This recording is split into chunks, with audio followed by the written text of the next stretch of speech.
guys, my name's Alana. Welcome back to my YouTube channel, Mental Health with Alana. If you're new here, please click that red subscribe button and give me a thumbs up, as it would really help me out. I also have a business where I sell sensory boxes for your mental health. If you're interested in purchasing one, I have my Linktree linked down below with my business. So for today's video, I'm going to be talking about how the difference between BPD and bipolar disorder, so borderline personality disorder and bipolar disorder. I'm going to be talking about why BPD and bipolar are often misdiagnosed as each other. I have schizoaffective disorder bipolar type. I was previously diagnosed with bipolar disorder, and then about 6 months ago I was diagnosed as schizoaffective bipolar type. So I still have bipolar, but I also have the schizophrenia part. And I also have borderline personality disorder as well. So this is coming from personal experience.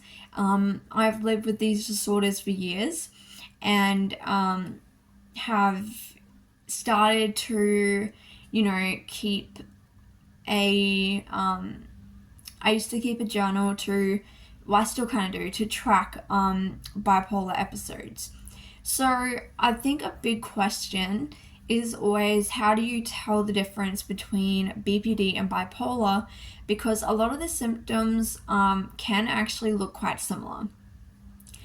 Personally, I don't, and you can have a different opinion on this, but I don't really understand why these diagnoses are constantly wrongly diagnosed when it comes to a professional who studied mental health and has seen mental health play out. Because BPD, for example, the main difference that I always tell people is that BPD episodes, as you might call them, they only last for maybe hours at a time. So a person, for example, if I'm having a BPD episode or it's my symptoms are acting up, I can go from being really irritable for maybe a few hours, and then I will change, and then I'll be really happy and energetic. And then the next day I might be feeling down or sad. Kind of like that type of thing. And my emotions will kind of just go like this. It will just kind of change maybe hour to hour or after a few hours, or one day you might spend feeling really depressed and then the next day you're really happy.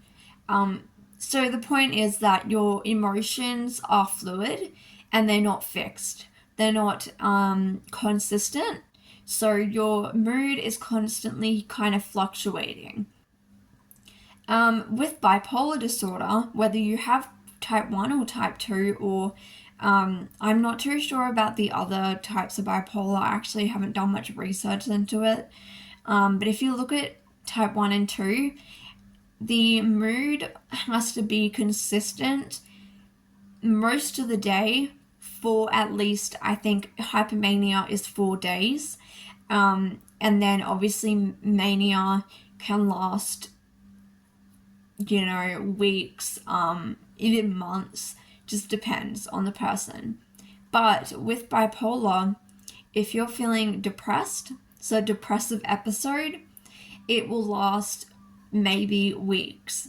And for every day of that few weeks, for the most part, you will feel depressed. There won't really be much fluctuation in your mood. You're not gonna just suddenly get super happy or super angry. It's pretty consistent.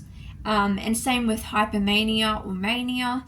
You're going to feel elevated and impulsive, and you may get psychotic symptoms. You're not getting any sleep, or you are getting sleep but it's broken up, or you're only sleeping a little bit. You may get really immersed in projects, forget to eat, blah blah blah. I'm not going to go in, this video isn't going to be me giving you all the diagnostic criteria for both of the disorders. I have other videos that are on my channel that go into detail, but yeah, with bipolar, if you're having a manic or a hypomanic episode, it will be, again, pretty consistent for days, weeks, even months at a time. They're the key differences. And so for me personally, I have a journal where every month I will reflect on the month and write down what happened that month for my mental health. So I'll keep track of things like medications I'm on. If there's any changes in my medication, I write that down. I might write down a brief sentence on like how my sleep has been.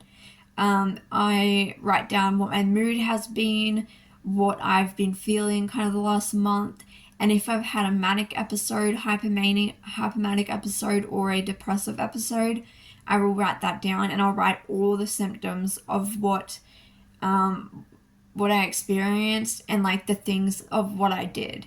So this helps me to keep track and find patterns within my bipolar episodes. I do write down BPD symptoms, but it's not really very helpful because it's just all over the place. You can't really track it as well. Whereas with bipolar, it's pretty like clear cut. So you can actually look back. Now I can look back and reflect on like a year ago and compare my episodes that I have now, which are very few and in between because I'm on really good medication. But I can look back at the past and be like, oh, okay, these symptoms are all matching up with mania. Or they were, yeah, those symptoms were matched up with depression, and I'll write down the time period of how long I was in that episode. So I keep a journal.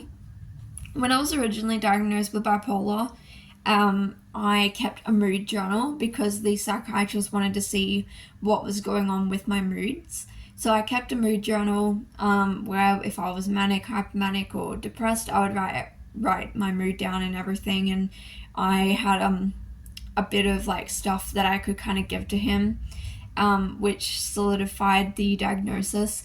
But I just find it quite strange though that people are getting misdiagnosed with things, because if you're a professional, you really should have that understanding of if someone's coming to you and saying that their mood is all over the place and that they're, they feel all these different emotions continuously, really intensely. To me, that kind of rings a bell and goes, okay, maybe that's leaning more towards BPD.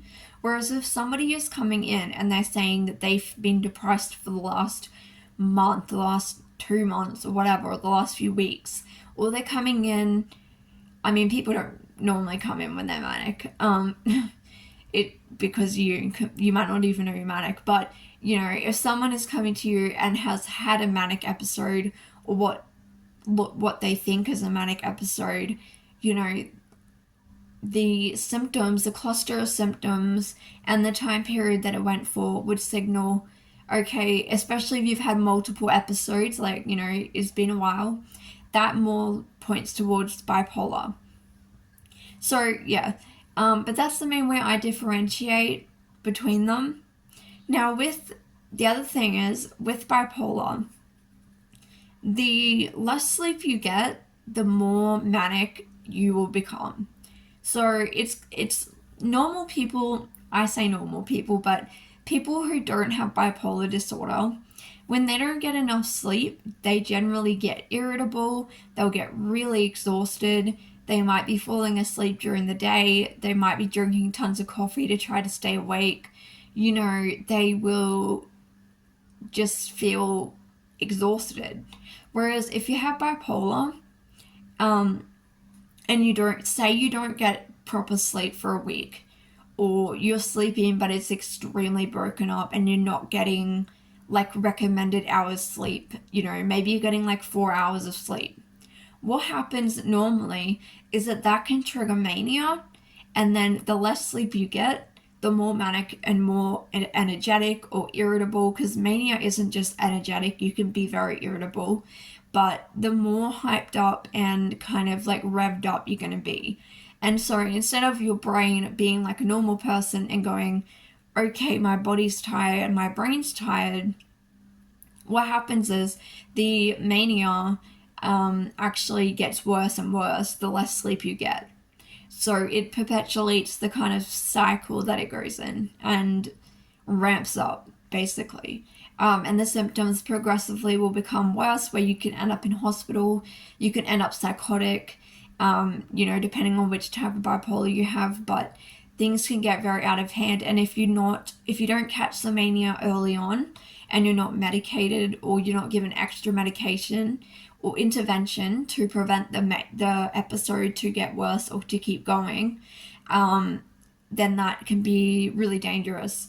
And for me, my episodes of mania normally last like a month, and my last episode, I got about 3 hours sleep every night for a month, and I was psychotic, hallucinating. I have schizoaffective disorder now, but within mania, I was hallucinating. I was getting psychotic symptoms. I became more and more manic, and I didn't know that I was manic. And a lot of the times now, I don't know whether I'm manic or whether I'm just in a good mood. But then if it starts lasting, the good mood that's quite hyped up starts lasting for at least a week, then I'm like, okay, I think I'm manic or I'm hypomanic, and I need to, see my psychiatrist quite urgently. Or the thing that happens is that other people, like my family, will tell me that I'm manic before I know. And I also want to add that yes, you can have both disorders. You can have BPD and bipolar together. It makes it very complicated to diagnose. For me, it was constantly at the beginning of my journey with mental health, they were tossing around, is it BPD, is it bipolar? Like, it was just all over the place, and everyone had their own view of it, and then I ended up being diagnosed with both. So yes, you can have both as well, but it just makes it a lot more complicated. But that is why I keep a mood diary, like a journal, and that is why the difference with the time period of the feeling, I keep track of that, and I can now mostly tell the difference between BPD and bipolar. The other main difference actually that I just thought of is with BPD, it's very, the impulsiveness is really self-destructive and self-sabotaging. I know that I'm self-sabotaging and that I'm doing things to hurt myself or to put me in danger.